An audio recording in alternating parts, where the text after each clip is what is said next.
British ഭരണത്തിൽ നിന്ന് നീണ്ട 200 വർഷത്തെ പോരാട്ടങ്ങൾക്കും ത്യാഗങ്ങൾക്കും ശേഷം രാജ്യം സ്വാതന്ത്ര്യം നേടിയതിന്റെ ഓർമ്മപ്പെടുത്തലാണ് ഓരോ ഇന്ത്യൻ സ്വാതന്ത്ര്യ ദിനവും. എന്നാൽ ഈ വർഷം ഇന്ത്യ ആഘോഷിക്കുന്നത് 78ാമത് സ്വാതന്ത്ര്യ ദിനമാണോ അതോ 79ാമത് സ്വാതന്ത്ര്യ ദിനമാണോ എന്നൊരു ആശയക്കുഴപ്പം പലർക്കുമുണ്ട്.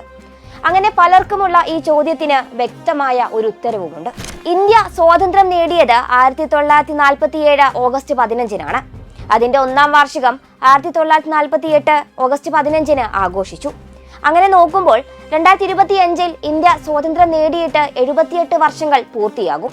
എന്നാൽ 1947-ൽ നടന്ന ആദ്യത്തെ സ്വാതന്ത്ര്യ ദിനാഘോഷം കൂടി കണക്കിലെടുക്കുമ്പോൾ 2025-ൽ ഇന്ത്യ ഈ ദിനം ആഘോഷിക്കുന്നത് 79ാം തവണയായിരിക്കും.